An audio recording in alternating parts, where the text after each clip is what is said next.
X ray जब हमारे body cell से टकराती है तो छोटी वेवलेंथ होने की वजह से यह सेल को आयोनाइज कर देती है, जिसकी वजह से सेल के अंदर अवेलेबल डीएनए जो हमारी बॉडी का ब्लूप्रिंट भी होता है वह डिस्टर्ब हो जाता है। अब यह सेल अनकंट्रोल्ड हो गया है, जिसकी वजह से सेल डेड भी हो सकता है या फिर इसमें फास्ट म्यूटेशन स्टार्ट हो जाएगा, जिसकी वजह से ट्यूमर बनते हैं जो कैंसर जैसी प्रॉब्लम्स को जन्म देते हैं। सीटी स्कैन मशीन बेसिकली एक रोटेटिंग एक्सरे मशीन होती है और आपको जानकर हैरानी हो सकती है कि यह मशीन 1 सेकंड से भी कम टाइम में 1000 ऑफ सैंपल एक्सरे के कलेक्ट कर लेती है और एक 3D इमेज बनाई जाती है। मान के चलते हैं कोई पेशेंट है जिनके हेड में ब्लड क्लॉट जमा हुआ है जिसको ट्रेस करना है। अच्छा, जनरली यदि आपने एक्सरे देखा हो तो उसमें हमारी बोन का स्ट्रक्चर ही दिखाई देता है, लेकिन यदि किसी ब्लड वेसल या टिश्यू को क्लियरली देखना हो तो पेशेंट को एक इंजेक्शन के थ्रू कॉन्ट्रास्ट एजेंट ब्लड में इंजेक्ट किया जाता है। यह कॉन्ट्रास्ट एजेंट पूरी बॉडी में फैल जाता है और क्लियर इमेज दिखाने में हेल्प करता है। पेशेंट को इस टेबल पर लेटाया जाता है जो मोटर से कंट्रोल होती है और ऐसे स्लाइड होते हुए आगे बढ़ती है। यह जो आपको बड़ा डोनट शेप जैसा दिखाई दे रहा है यही एक्चुअल में सीटी स्कैन मशीन होती है, जिसकी फुल फॉर्म है कंप्यूटर टोमोग्राफी। जब मशीन को ओपन करते हैं तो इसमें एक साइड एक्सरे एमिटर होता है जो एक्स रेज को जनरेट करता है और एमिट करता है, दूसरी साइड में इन रेज को रिसीव करने के लिए डिटेक्टर लगा रहता है। हम थोड़ा डिटेल से एक्सरे एमिटर को समझते हैं। बेसिकली एक्सरे एमिटर कुछ एक ऐसा ग्लास ट्यूब में बना होता है जिसके अंदर वैक्यूम होता है। इस ट्यूब के एक तरफ है कैथोड, दूसरी तरफ है एनोड। कैथोड में एक फिलामेंट लगा रहता है। जब इसमें सप्लाई देते हैं तो फिलामेंट गर्म होने लगता है जिससे इसके आसपास में हीट जनरेट होगी। अब कैथोड साइड में हम वोल्टेज बढ़ाते हुए 30 किलोवोल्ट तक करते हैं और इतने हाई वोल्टेज से फिलामेंट में थर्मियोनिक एमिशन होने लगेगा, जिसकी वजह से हाई वोल्टेज इलेक्ट्रॉन्स पर फोर्स लगाएगा और इलेक्ट्रॉन हवा में ट्रेवल करने लग जाएंगे।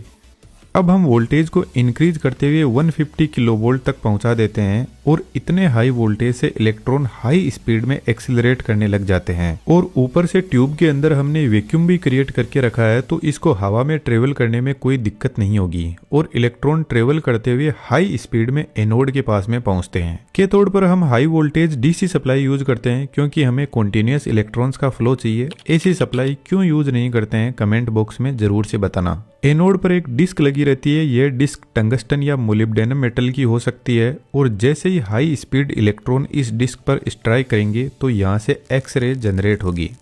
एनोड का काम है कि हाई स्पीड में जो इलेक्ट्रॉन्स आ रहे हैं उनको डी एक्सिलरेट करना, और डी एक्सिलरेट करने के लिए हमें इलेक्ट्रॉन से एनर्जी को निकालना पड़ेगा ताकि यह शांत हो पाए। हमारी जनरल लाइफ में भी ऐसा ही होता है। जैसे किसी बच्चे को बहुत ज़्यादा गुस्सा आ रहा है तो वह किसी बड़े पर तो चिल्ला नहीं सकता, तो फिर वह कोई अपने जैसा ही ढूंढता है जिस पर या तो वह चिल्ला सके या उसकी कुटाई कर सके। तो बेसिकली बच्चा अपने हाई एनर्जी लेवल को बैलेंस करने की कोशिश कर रहा है, तो ठीक ऐसा ही यहाँ पर होता है। जब इलेक्ट्रॉन एनोड से स्ट्राइक करेगा तो यह कुछ अपनी एनर्जी एक्स रेज की फॉर्म में रिलीज करेगा और बाकी remaining energy anode heat energy में बदल देगा। आपको जानकर हैरानी होगी, सिर्फ 1% एनर्जी ही एक्स रे में बदल पाती है, बाकी 99% इलेक्ट्रॉन की एनर्जी हीट एनर्जी में बदल जाती है। अब एनोड पर इतनी भयंकर हीट आ रही है, इसको मैनेज करना भी जरूरी है, अदरवाइज एनोड कितनी भी स्ट्रॉन्ग मेटल से बना हो वह मेल्ट हो सकता है। हीटिंग से बचने के लिए एनोड रोड के पीछे एक मोटर लगी रहती है जो एनोड को रोटेट करवाती है, जिससे आगे लगी डिस्क भी रोटेट करती है। अब इस रोटेशन से हीट एनर्जी पूरी डिस्क पर स्प्रेड होने लगती है, जिससे थोड़ा बहुत हीट को कंट्रोल किया जाता है, लेकिन इससे काम चलता नहीं है। तो सीटी स्कैन में क्वालिटी को इम्प्रूव करने के लिए इसको थोड़ा मॉडिफाई करते हैं। इलेक्ट्रॉन्स के इस पाथ के अराउंड डाइपोल मैग्नेट लगाते हैं जो इलेक्ट्रॉन को फोकस करते हैं, और साथ में एनोड पर जब इलेक्ट्रॉन स्ट्राइक करते हैं तो कुछ इलेक्ट्रॉन्स इधर उधर भागने लगते हैं, जिनको स्कैटर्ड इलेक्ट्रॉन ट्रैप रोक लेता है, जिससे एक्सरे की क्वालिटी इंप्रूव होती है और इससे नॉइस बहुत कम होती है।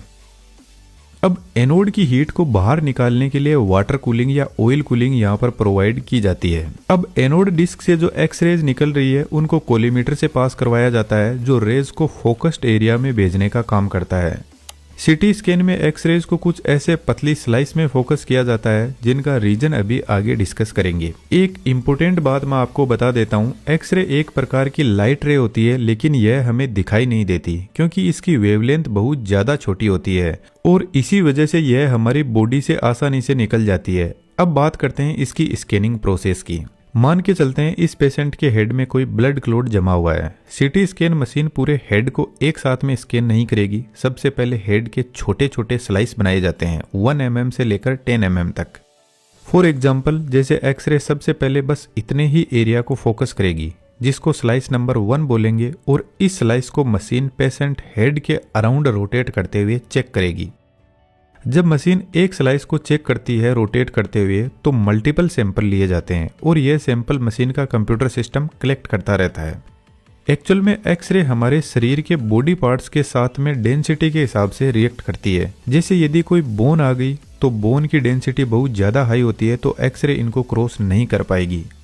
ब्रेन में जमा हुआ ब्लड क्लॉट की डेंसिटी ज़्यादा होती है रिमेनिंग बॉडी में फ्लो हो रहे ब्लड के कंपैरिजन में, तो इस ब्लड क्लॉट से कुछ ही रेज क्रॉस कर पाएगी, कुछ रेज को ब्लड क्लॉट एब्जॉर्ब कर लेगा। और यदि बॉडी में कॉन्ट्रास्ट एजेंट इंजेक्ट किया गया है तो एक्स रेज को यह एजेंट एब्जॉर्ब कर लेगा, जिससे इस एरिया की रेज आगे पास ही नहीं हो पाएगी। एक्सरे ब्रेन को क्रॉस करते हुए दूसरी साइड में डिटेक्टर के पास में पहुंचती है, जो इन एक्स रेज को कलेक्ट करता है और वापस इलेक्ट्रिक सिग्नल में कन्वर्ट करता है। सिटी स्कैन में लगा डिटेक्टर हॉरिजॉन्टल और वर्टिकल ग्रिड पैटर्न में सेट रहता है, तो एमीटर से आ रही लाइट को यह अलग अलग पॉइंट पर चेक करता है कि कितनी पावरफुल लाइट आई है, कौन सी जगह पर, और कितनी वीक लाइट किस पॉइंट पर डिटेक्ट हुई है। बेसिकली यह एक तरीके से शैडो कैप्चर करता है एक्सरे की। इसको मैं आपको एक सिंपल एग्जांपल से समझाता हूँ। मान के चलते हैं यह कोई ऑब्जेक्ट रखा हुआ है, लेकिन असल में हमें पता नहीं है कि यह कैसा दिखाई देता है, और इसके एक साइड में एक लाइट सोर्स लगाया हुआ है और लाइट सोर्स के जस्ट ऑपोजिट साइड में एक दीवार खड़ी हुई है जिस पर इस ऑब्जेक्ट की शैडोज पड़ेगी।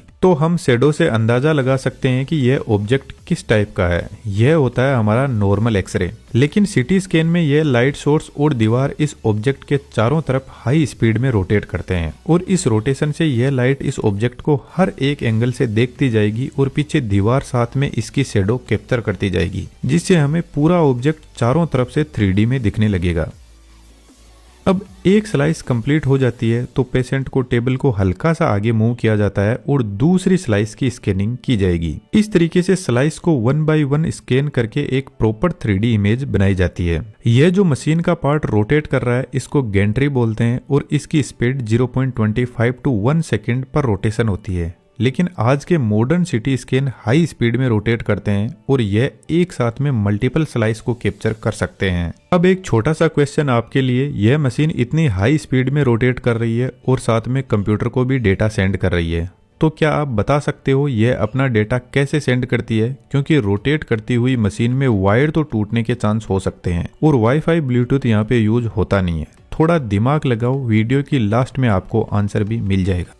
सिटी स्कैन को पूरा ब्रेन स्कैन करने में मात्र 1 से 2 मिनट का टाइम लगता है, लेकिन इस 1 से 2 मिनट में क्या कुछ होता है हमारे बॉडी सेल के साथ में, उसको समझते हैं। यह हमारा एक हेल्थी बॉडी सेल है जो अपनी मौज में जी रहा है। और अभी हमने डिस्कस किया था कि एक्सरे के फोटोन के पास में बहुत पावरफुल एनर्जी होती है और इस फोटोन की वेवलेंथ बहुत शॉर्ट होती है, ओनली 0.01 नैनोमीटर से 10 नैनोमीटर।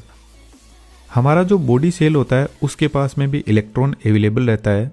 अब जब एक्सरे इस सेल से टकराएगा तो इलेक्ट्रॉन इसकी एनर्जी से बचने की पूरी कोशिश करेगा, लेकिन यदि एक्सरे के फोटोन के पास में ज्यादा एनर्जी हुई तो यह इलेक्ट्रॉन को लात मार के सेल से बाहर निकाल देगा, और जैसे ही इलेक्ट्रॉन यहाँ से बाहर निकलेगा तो सेल अब आयोनाइज हो जाएगा। अब यहाँ से जो इलेक्ट्रॉन निकला है यह फ्री हो जाएगा और आगे दूसरे सेल के पास में कहीं पर भी जा सकता है। लेकिन अब जो हमारा सेल है उसका पूरा बैलेंस बिगड़ जाएगा आयोनाइज होते ही। सेल के अंदर डीएनए प्रेजेंट होता है और डीएनए हमारी बॉडी का ब्लूप्रिंट होता है। जैसे ही यह सेल आयोनाइज होगा तो डीएनए में हमारी बॉडी की स्टोर्ड इन्फॉर्मेशन करप्ट होने लगेगी। अब इस हाई एनर्जी से या तो सेल पूरा डेड हो जाएगा, लेकिन यदि यह डैमेज ना होकर पागल हो जाए तो यह अनकंट्रोल्ड म्यूटेशन करने लग जाएगा, और इस म्यूटेशन से बॉडी के किसी पार्ट में ट्यूमर भी बन सकती है या फिर कैंसर जैसी भयंकर बीमारियों का भी जन्म हो सकता है, जो एक तरीके से अनकंट्रोल्ड सेल का म्यूटेशन ही होता है। और ठीक इसी तरीके से एक्सरेज बॉडी में अवेलेबल वाटर मॉलिक्यूल को भी आयोनाइज कर देती है, जिससे यह वाटर मॉलिक्यूल हाईली रिएक्टिव बन जाते हैं और यह water molecule DNA, protein protein cell को खत्म करने लगते हैं। अब मेरे ख्याल से आप यहाँ पर डर गए होंगे कि एक्सरे या सीटी स्कैन करवाना चाहिए या नहीं। तो हाँ, शॉर्ट पीरियड में एक्सरे और सीटी स्कैन के साइड इफेक्ट होते हैं, लेकिन यहाँ पर कुछ इंपॉर्टेंट फैक्टर है जिनको आपको ध्यान में रखना चाहिए।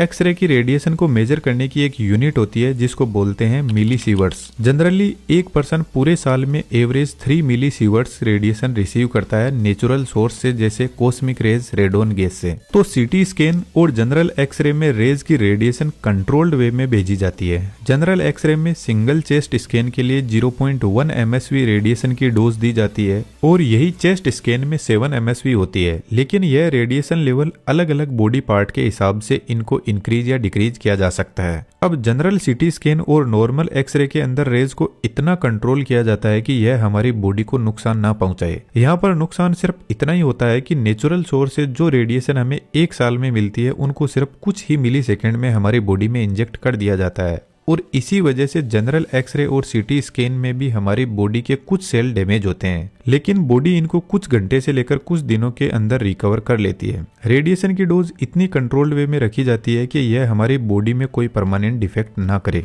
अब क्वेश्चन का आंसर जानते हैं। इस पूरी गेंट्री को रोटेट करवाने के लिए नीचे की तरफ एक मोटर लगी रहती है जो बेल्ट एंड पुली के थ्रू गेंट्री को रोटेट करवाती है, लेकिन कुछ मशीन में रिंग एंड पिनियन गियर से भी रोटेट करवाया जाता है। यहाँ पर मल्टीपल स्लिप डिस्क लगी रहती है जो डेटा कलेक्शन का काम करती है। अब गेंट्री रोटेट कर रही है, लेकिन यहाँ पर लगे carbon brush continuously data collect करते रहते हैं और साथ में एक्सरे ट्यूब को पावर भी सप्लाई करते हैं। यदि आप ऐसा एनिमेशन सीखने में इंटरेस्टेड हो तो हमारे बेहतरीन एनिमेशन के कोर्स को ज्वाइन कर सकते हो, जहां हम AI और 3D से रिलेटेड और भी अपडेट रेगुलर देते रहते हैं। उम्मीद करता हूं आपको सीटी स्कैन और एक्सरे की कंप्लीट वर्किंग समझ में आई होगी। कोई भी डाउट हो तो कमेंट बॉक्स में जरूर से हमें बताना। इसके अलावा आप चैनल की मेंबरशिप के थ्रू हमसे जुड़ सकते हो। Thank you.